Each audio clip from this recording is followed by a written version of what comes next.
Bonjour à tous, Tatia House, j'espère que vous allez bien. Aujourd'hui, je souhaite traiter un phénomène d'actualité.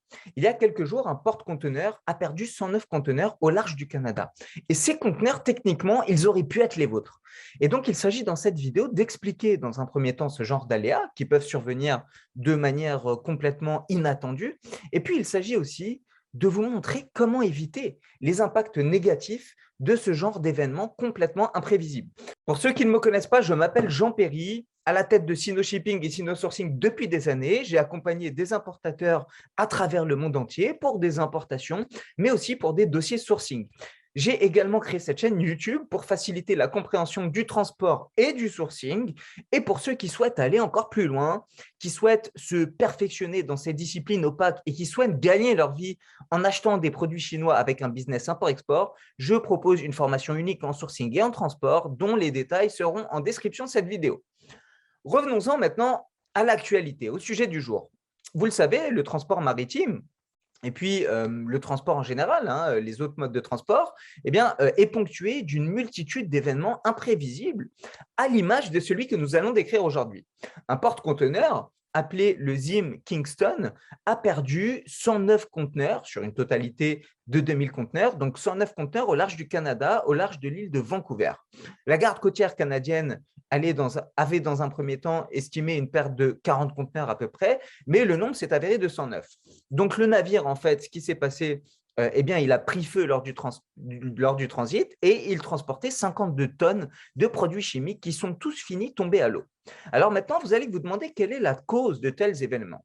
Eh bien, ce sont tout simplement les intempéries en mer, le cas échéant. Cela a causé des vagues de plusieurs mètres, entraînant une tempête importante et menant in fine à la perte d'une centaine de conteneurs qui ont tous été déversés dans l'océan.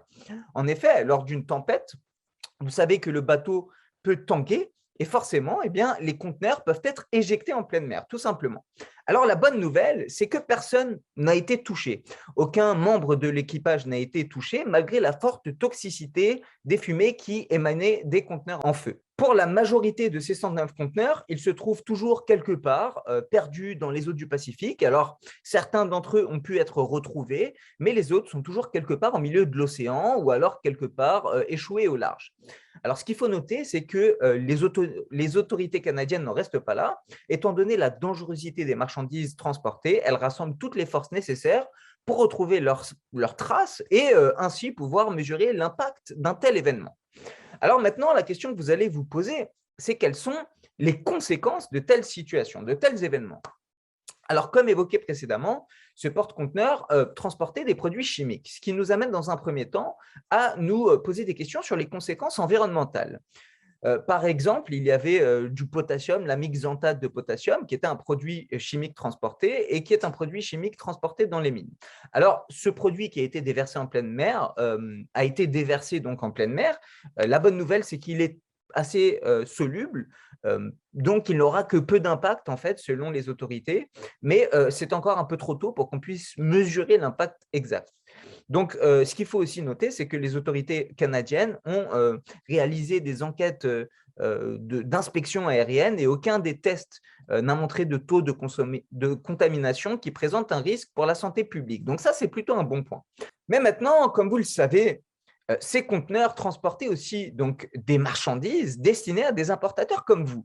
Il y avait des produits chimiques, effectivement, mais certaines des marchandises appartenaient à des importateurs qui préparaient, par exemple, comme vous, la fête de fin d'année, les fêtes de fin d'année.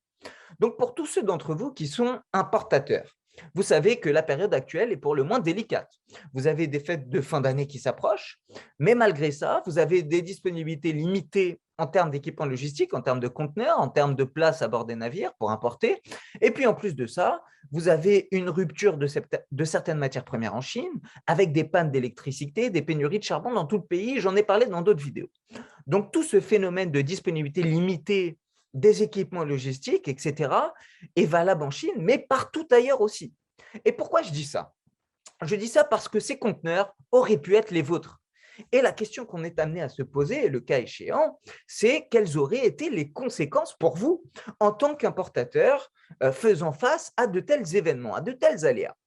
Eh bien, quelles auraient été les conséquences et qui aurait été jugé responsable. Surtout, c'est ce qui est important de clarifier dans un premier temps. Qui est le responsable de tels événements? Alors, le cas échéant, si le propriétaire du navire déclare une avarie commune, il devra y avoir répartition des coûts entre le propriétaire du navire et les propriétaires des marchandises transportées, donc vous, les importateurs. Alors, je vais vous mettre la définition de l'avarie commune pour que vous puissiez comprendre ce terme technique.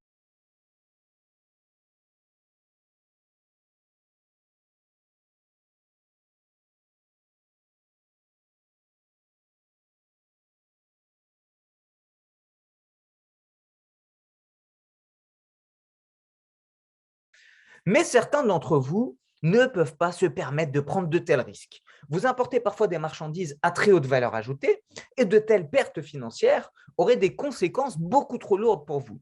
Alors, comment se protéger? Et c'est là qu'on en arrive au dernier point de cette vidéo. Eh bien, il y a un moyen de se protéger, c'est l'assurance. Mais quelle assurance? L'assurance ad valorem.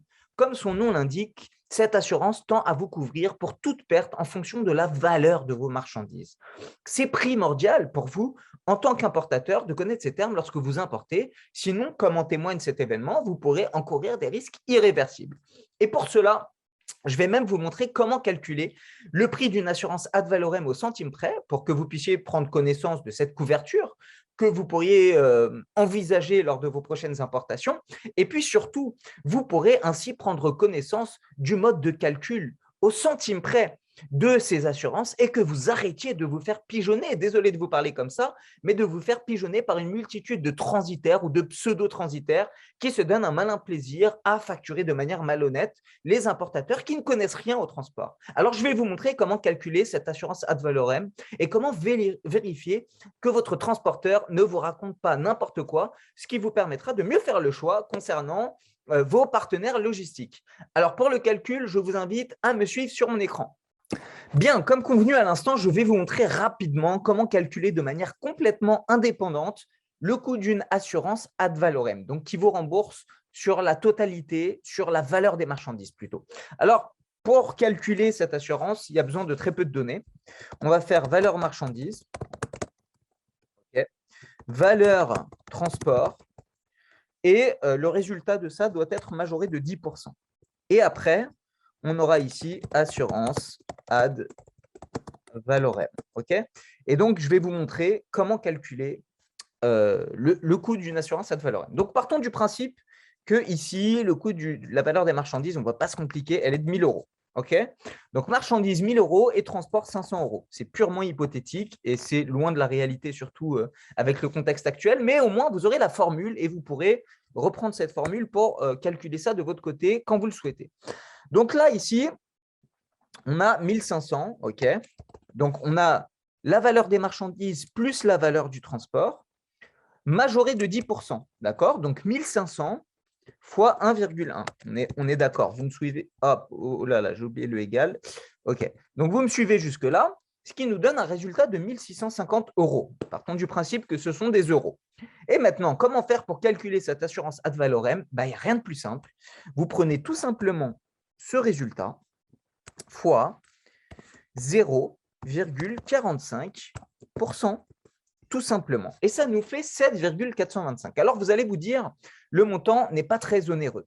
Bon, effectivement, là, on a des marchandises qui sont à 1 000 euros. En général, on paye plus cher que 1 000 euros et le transport est aussi plus cher en général que 500 euros. Donc, tout ça pour vous dire que ce mode de calcul, vous pouvez le prendre pour chacune de vos importations. Et quand vous avez un montant qui est faible, parce que ça arrivera souvent, eh bien, ce qu'il faut savoir, c'est que les assurances ad valorem vont vous facturer un minimum, en général, d'une cinquantaine d'euros.